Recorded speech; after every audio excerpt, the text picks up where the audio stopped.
Hello, I'm MK Davis. I'll talk a little bit about the Patterson film subject. That is the main character in the film. And what I'd like to discuss is its potential weight. Now, one of the things that I've learned down through the years is that when it comes to estimating the weight of a Sasquatch, it is really a lot of room for error. And when I say that, I mean that we tend to put our own parameters on it. You know, so what I've come to learn is that could be a mistake. And what I'm saying is that my first indication or clue that the Patterson film subject, and then by extension Sasquatch in general, might weigh differently from what it appears is the report given by the NASI, North American Science Institute. This was back in the 90s, and this was compiled by a gentleman by the name of Jeff Glickman, and it was bought and paid for. He was paid to do this. He had no real dog in the fight. But Mr. Glickman came up with a weight estimate for Patty of the Patterson film of 1,400 pounds. And people just, their jaws dropped. This is even the Bigfooters. They said, no way she weighs that much. But he stood by that. As far as I know, he stands by it today. 1,400 pounds there and abouts. And I think he used biometrics, the mechanics of walking, and how your arms and legs freely swing. There's a way of doing that. He went through that entire process. And so, later on, I try to keep that in mind, when I go out into the field. And I've run across a few really good prints that were just jaw-dropping deep. And I got to looking back through some quotations and stuff from other researchers, and John Green repeatedly says that it's the weight of a Sasquatch that is most distinctive feature, and not its necessarily its height, and that it weighs more than it even should weigh. Even as we're used to looking at people and guessing their weight within reason, if you tried to do it to a Sasquatch, you would be severely in error. That it weighs far more than it looks like it weighs. I went back to Bluff Creek in 2015. I went with a couple of Japanese gentlemen who were filming a TV show. And they wanted me to take them back there, and I took them back there. And we came upon these tracks. Let me just show you.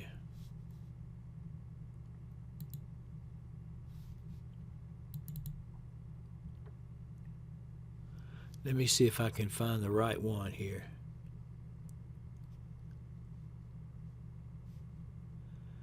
I'll show you first a bear track. All right, this is a bear track right here in the sand at Bluff Creek.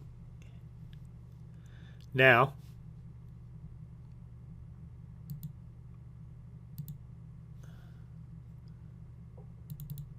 Sasquatch track in the sand at Bluff Creek.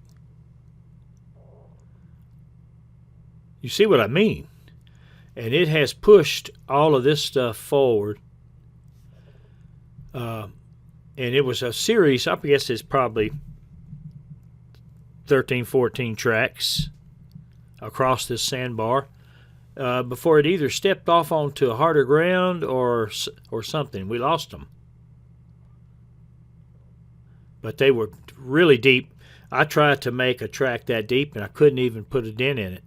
This was in October of 2015, and it had not rained in a good while, and that sand had kind of set.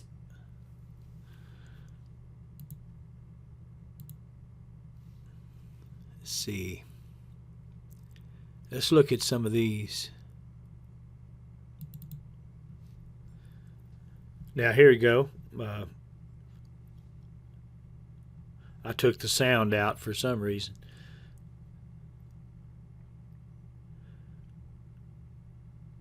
I was probably using it in a narration of some sort.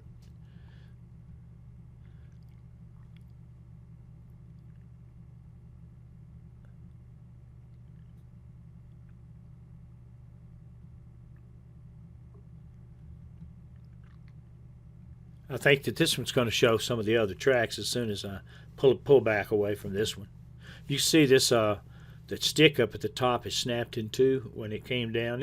This is something tremendously heavy, and I knew it when I saw it.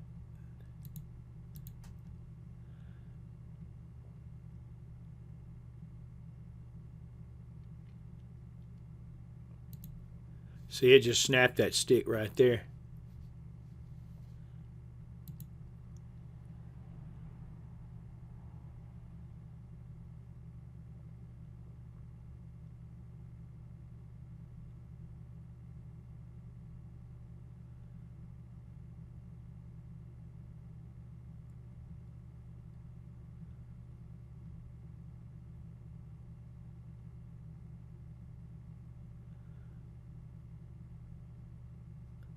It's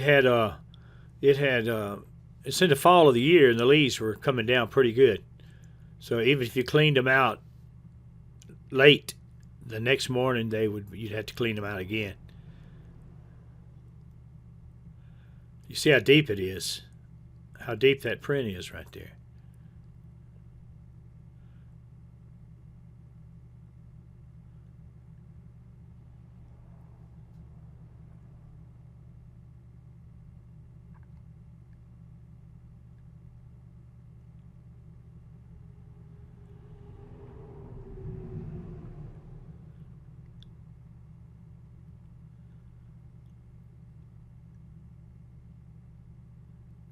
A full-grown bear, would hardly even put a dent in this.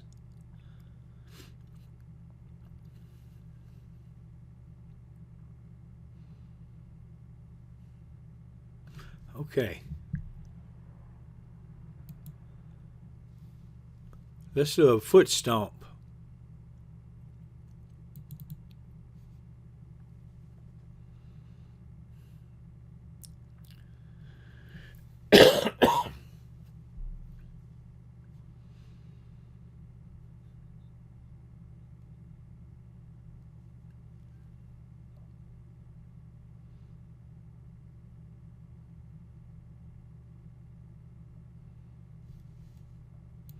What he's talking about is the tracks seem to just stop. They went across the sandbar, and then they just seemed to stop. Of course, there was an old part of the creek, what you call a split bed. You know, it changed course, and it had more substantial stones rather than sand. Of course, we don't know what happened, but that's seems to be what explains it. Anyway.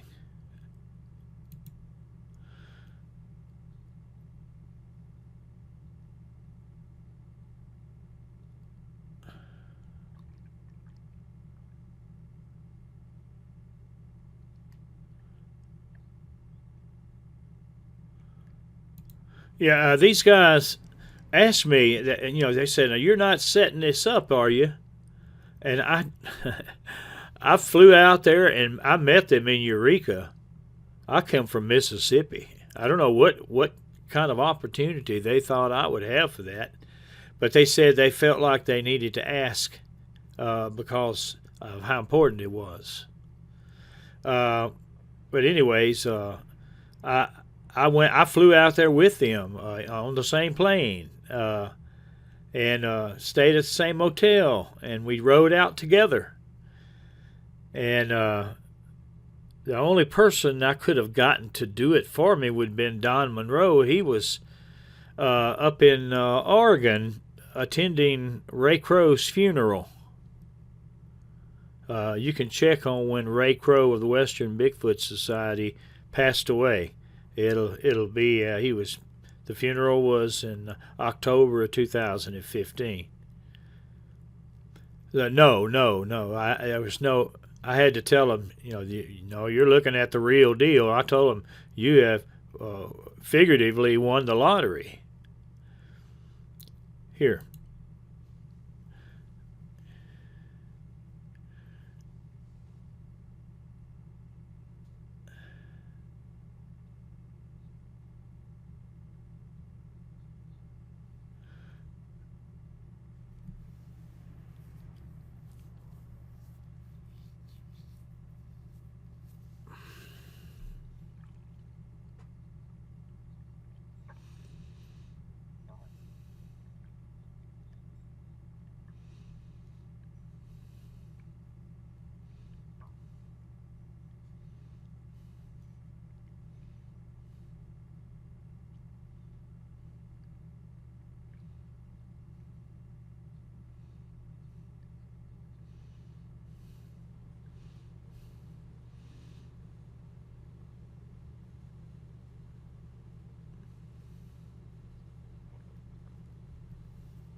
Okay.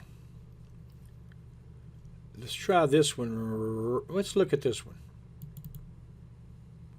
All right. Now, this is one of those deep prints out there at Bluff Creek, and this is a cast that one of those Japanese gentlemen bought at the Willow Creek Museum. This is a copy of Al Hodson's cast that he casted down here at Bluff Creek in 1964.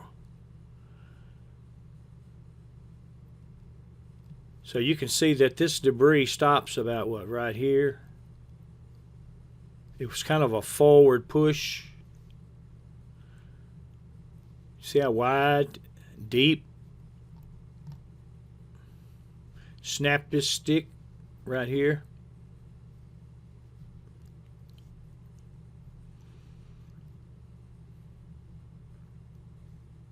That's what I'm talking about. The weight the weight is just unreal. I call it unreal, but it's real to them. It's just beyond anything that you can consider normal human weight per cubic inch of flesh. Let's here's a deep track photo. Deep tracks. Let's see, did I show this one? No, I did show this one. I should have had some more. All right. Now what we did was they wanted to reenact the filming of the Patterson film, so I agreed to do that, and I used the reenactment to do a split screen with the actual film to try to determine the biomechanics, how freely the arms and legs swing, to try to get a good estimate of the film speed. This is me right here. I'm at the film site. There he is. Now look at the amount of time it takes for me to turn around and look at him and then look back, because Patty right here takes 4 steps during that time.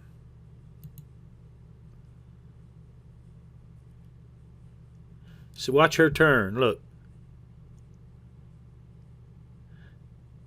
And that's Patty's perspective, looking back at the camera person. I was able to eventually work it out to where it was about a little less than 16 frames per second that the film was taken.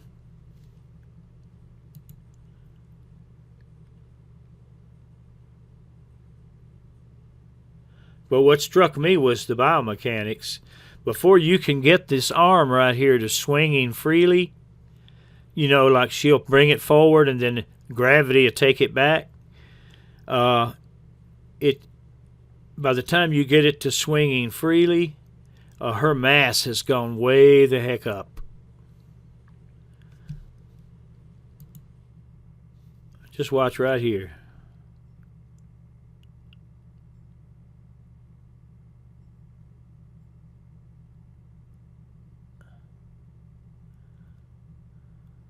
That's the original Patterson film site right there. It's grown up some, but it's still there.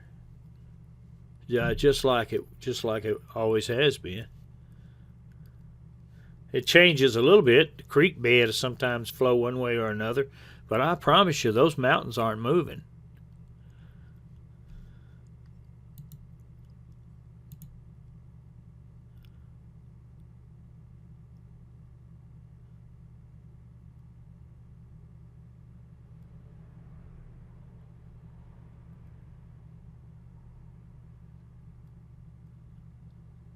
All right.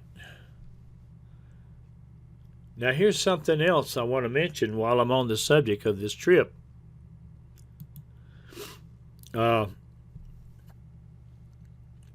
During this trip, by the time I made it back home, I was running a high fever. And it was unexplainable. And I stayed sick from, let's see, it was from October all the way through February. And so I called them up, the Japanese people, and I asked them if any of them had gotten sick, and they said no. So best as I could recollect, I was the only one who did the clearing out of the tracks, getting the leaf litter out of it. So I went back reviewing these videos, and I found something to my own horror. Take a look.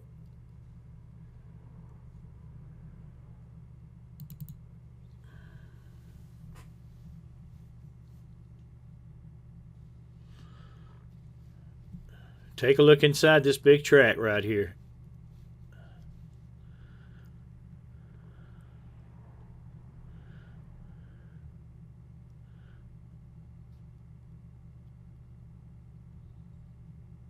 That is mucus. And look what I did.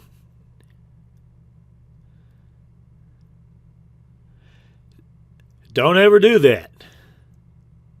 Yeah, you don't know what you're picking up. Let's run it again.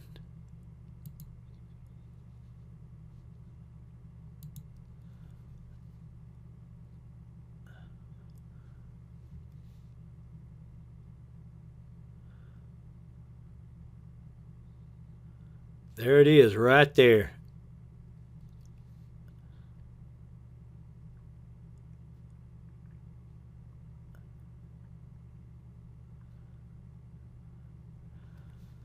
Bad mistake. In all my excitement, let's see, I should have maybe something else on it.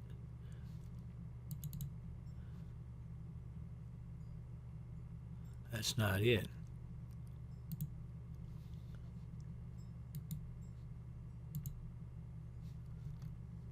That's it right there. You can see this leaf right here was on top of it. And I pulled it off when I previously got a handful of leaves. See how wet it is? It's just mucus. In the bottom of that track.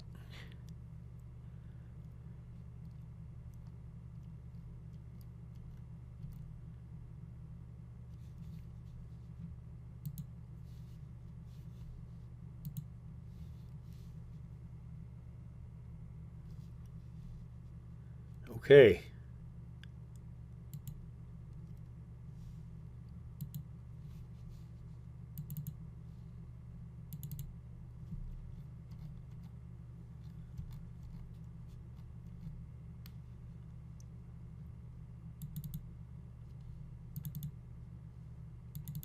All right. Back to where I began.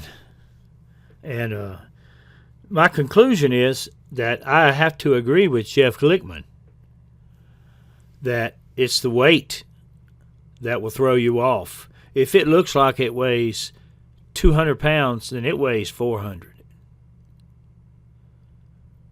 If it's a Sasquatch, a cubic inch of Sasquatch flesh weighs about double what a cubic inch of modern man weighs.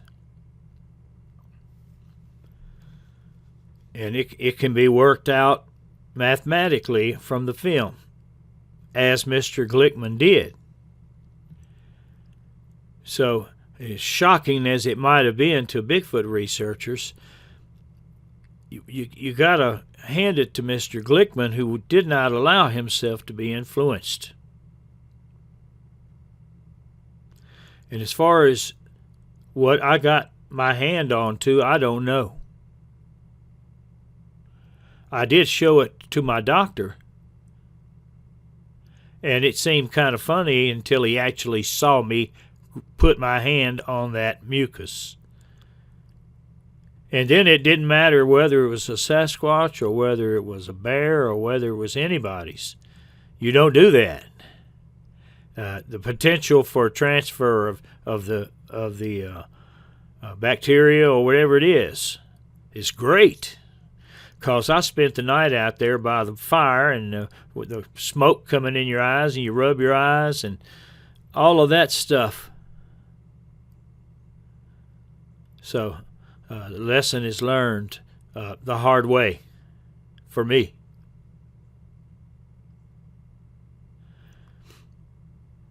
And you would think someone would be interested in it.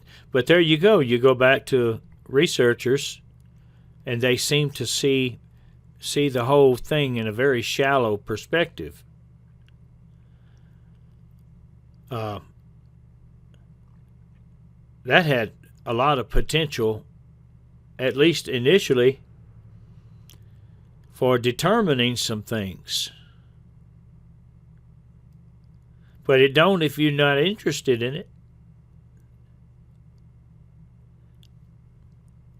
So, October of 2015, It's 2024. I've had a heart attack since then, and well, not a heart attack, but a couple of more stents put in. So anything can happen. You know, you miss your opportunities; they come and go.